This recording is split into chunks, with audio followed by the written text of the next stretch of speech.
simplesmente Cristo quer te tocar, cura tua vida e o coração modificar. Pois na simplicidade Ele te leva à conversão, e o seu projeto é de plena restauração. Tem tanta gente esperando apenas um sorriso teu para chegar perto. Quando nos trancamos na tristeza, nem nós mesmos nos suportamos. Ficamos horríveis. O mau humor vai comendo o nosso fígado até a boca ficar amarga. Recomeçar. Hoje é um bom dia para começar novos desafios. Onde você quer chegar? Ir alto? Sonhe alto. Queira o melhor do melhor. Queira coisas boas para a vida. Pensando assim, trazemos para nós aquilo que desejamos. Se pensamos pequeno, coisas pequenas teremos. Já se desejamos fortemente o melhor e principalmente lutarmos pelo melhor, o melhor vai se instalar na nossa vida. E é hoje o dia da faxina mental. Joga fora tudo que te prende ao passado, ao mundinho de coisas tristes, fotos, peças de roupa, papel de bala, ingressos de cinema, bilhetes de viagens e toda aquela tranqueira que guardamos quando nos julgamos apaixonados. Jogue tudo fora, mas principalmente esvazie seu coração. Fique pronto para a vida, para encontrar de novo o amor. Lembre-se, somos apaixonáveis. Somos sempre capazes de amar e ser amados. Amar muitas vezes, muitas pessoas. Afinal de contas, nós somos o amor. Porque sou do tamanho daquilo que vejo e não do tamanho da minha altura. É com muita alegria e com esse poema, que eu não sei, na verdade não é um poema, um texto, encontrei na internet outro dia, achei muito simples, mas ele tão direto, tão capaz de realmente nos dizer coisas simples, que às vezes nós já estamos até acostumados a ouvir. Eu gosto sempre de dizer que às vezes a palavra que transforma a nossa vida não é a palavra ordinária, é aquela palavra ordinária dita no momento certo e da maneira certa. Porque às vezes nós já escutamos isso muitas vezes. Um texto motivador, como tantas vezes você já teve a oportunidade de ter contato no Facebook, ou alguém te lhe dizendo, um e-mail que você recebeu. Autores desconhecidos, né? Porque esses textos chegam, às vezes chegam assinados pelo Drummond de Andrade, mas não foi ele que escreveu.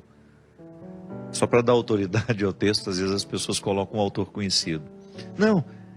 É um texto que qualquer pessoa poderia ter escrito no momento em que ela pensou a própria vida, a dinâmica da própria vida. Mesmo que você não seja um literato, é possível que você já tenha pensado tudo isso ali. Mas de repente aquela palavra dita no momento certo, quando você escuta aquilo no momento correto, ela tem um poder transformador sobre nós impressionante.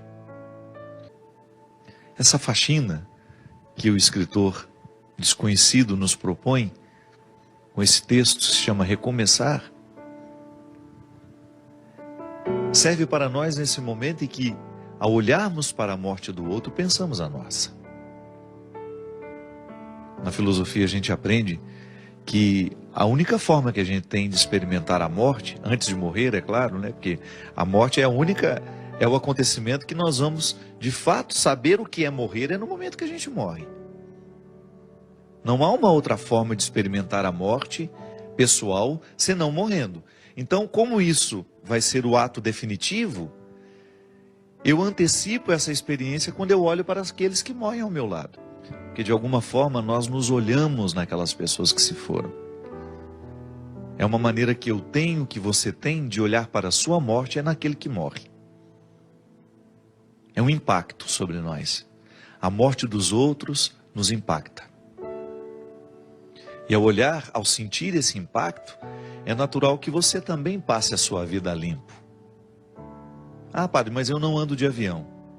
Mas você também corre os riscos diários. A vida é perigosa, ela é sempre perigosa. Viver é perigoso, como dizia Guimarães Rosa, na introdução do seu Grande Sertão Veredas. Viver é perigoso. É sempre uma peleja, é sempre uma luta diária para a gente sobreviver. Eu vou atravessar a rua, eu corro risco de ser atropelado. Eu vou pegar um carro, vou para a estrada, eu corro risco de sofrer um acidente. Tudo é perigoso. Mas eu não falo desse perigo que você... Não é para virar uma neurose em nós isso. A gente precisa viver com a boa fé, né? A primeira experiência de fé que nós fazemos é essa, é a natural. Não é uma experiência sobrenatural. Eu confio no outro. Eu confio no motorista do ônibus, eu confio no motorista do metrô, eu confio no piloto do avião, eu confio no padeiro, não é? Porque em nenhum momento você vai comprar um pão desconfiando que ele colocou um veneno no pão, que ele envenenou aquela massa e que ele quer matar todo mundo naquele dia. Nós confiamos nas pessoas. Você abre um pote de doce e você come, não passa pela sua cabeça a possibilidade daquele doce estar envenenado. Faz parte da boa fé.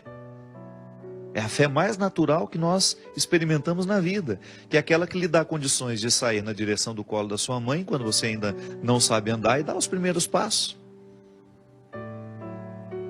Essa fé que nos encaminha e que nos faz viver a vida sem neurose.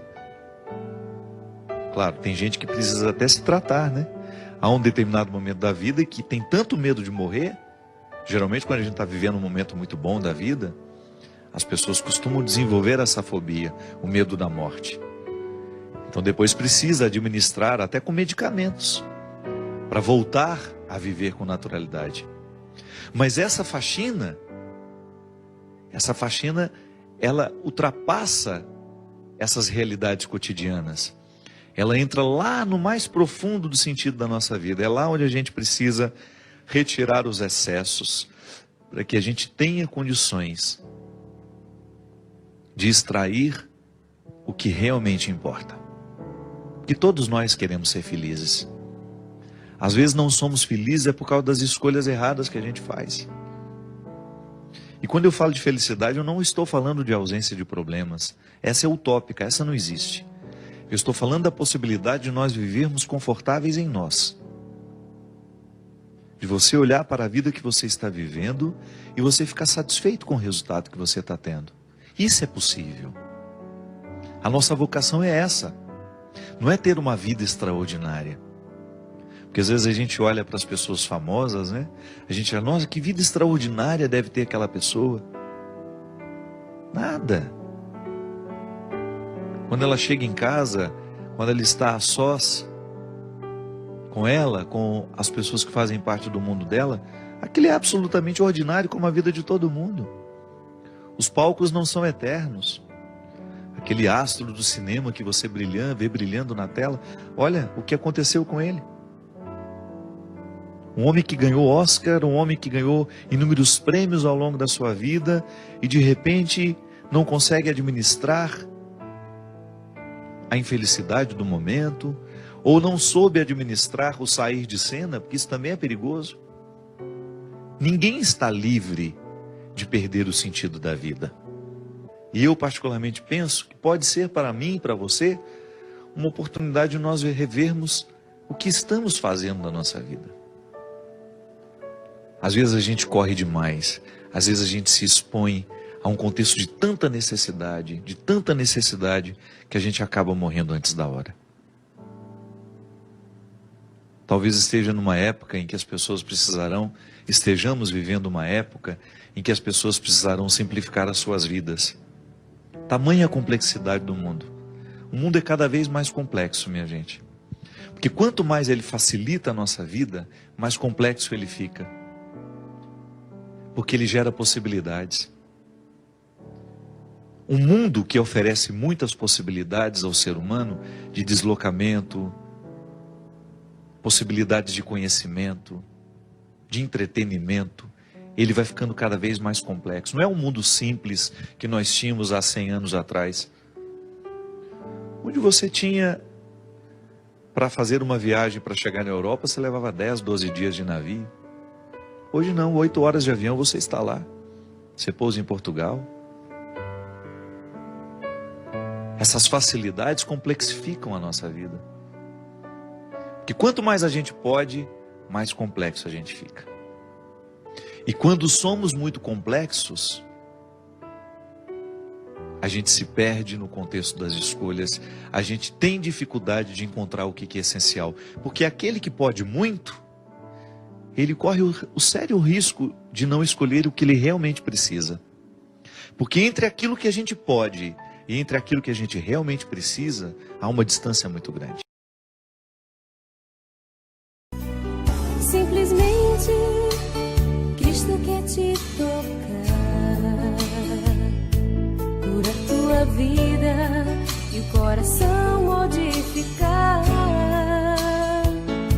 Pois na simplicidade Ele te leva à conversão, e o seu projeto